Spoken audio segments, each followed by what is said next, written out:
Juman al-Kawasmi, you were once married to a member of Hamas inside Gaza. But what happened next is a story you have to hear to believe. But before we get started, my friend, what was your opinion of Christians and Jews growing up? Okay, I had born and raised in Qatar, and my father is one of the founders of Hamas. So my father and my mom, they raised us to hate Israel and hate Jewish, hate Christian, and even hate the Shia, the Muslim, the Shia, and hate everyone who's not belong to Hamas and curse them. And yeah, I just want to say sorry, but we used to curse all the Christian and the Jewish. We feel like we should kill them because this is what Quran say. Yeah, I know it's crazy, but we used to believe in Islam, like we should kill all the Jewish, and even Jesus will come back and fighting with us, and he will break the cross and kill the pig, and the trees and the rock will call the Muslim and say, "Oh, Muslim, there is a Jewish behind me, come and kill." So it was crazy. Wow. So your father was one of the founding members of Hamas. You were eventually married to a Hamas member inside Gaza. Till 2014, there was a war between Hamas and Israel. And I remember the IDF called my ex-husband and they asked him to call my neighbors because they want to bomb their home. And he told him like, oh, no one is home because Israel is caring for the civilians' life. They calling people before they bomb their houses.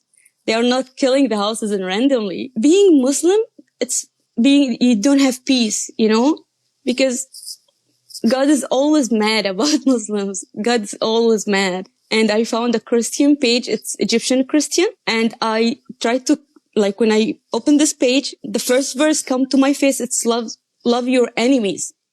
And Jesus, I said, oh, who said love your enemies? Like in Quran said, like we should kill all the Jewish, we should kill all the Christian, or make them paying jizya. You said your dad was one of the founding members of Hamas. What's your dad's name? His name is Abu Ja'far. They call him Abu Ja'far. His real name is Muhammad Kawasmi, but like because my oldest brother his name is Ja'far, they called him Abu Ja'far al-Kawasmi. When you were saved, and then you looked at your ex-husband who's a member of Hamas, your dad who's a member of Hamas in general. How did that change the way you view what's happening in Gaza? Yeah, because you know what's happening in Gaza? It's all about Hamas. Hamas always is starting to make troubles. Like we've been in peace till Intifada is happening. And we call like I know I'm Palestinian. I have Palestinian ID, but I know the right for Jewish, it's their promised land. I read the Bible. And even in Quran, it's never mentioned Palestine. It's the land for Bani Israel. And they said, okay, it's our land and we should kick all the Jewish. And I remember my grandma said she was living with her Jewish neighbor and they've been living love and peace. Like we've been living peace. But when Hamas start to make troubles, and every time we have peace and they start to send rockets, attack Israel with the rockets. So that's why Israel start to bombing. But before this, like nothing was happening. And I remember like after the war in 2008, Israel sent money to rebuild Gaza and they promised Gaza's people, Gaza will be like a Singapore, but just let's have peace. But they doesn't want to have peace. They just want to kill and make people suffering and stay on control and having all the money is coming out from outside. And I remember like when my ex-husband was talking, he was not talking to me. He was talking like for his uncles and his friends. And he said, oh, now we are building a city under a city.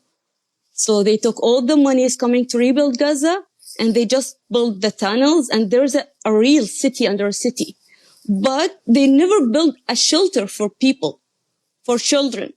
Never. No, there's no one shelter in Gaza.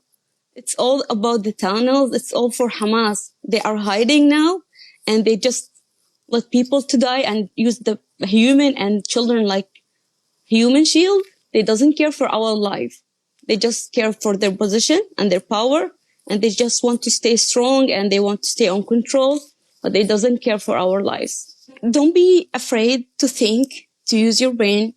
Don't take everything they are saying as a fact, because we take everything they are saying as a fact, but we should think, and you have to go to the history, the close history. You have to open your mind, like, not because of our emotions, like, oh, Hamas is protecting Gaza. And no, they are not. Like, if I want to say, like, who's our enemy is Hamas. Hamas is evil. Hamas doesn't care about Palestinian. This culture, like, if we get killed, we are going to Jannah.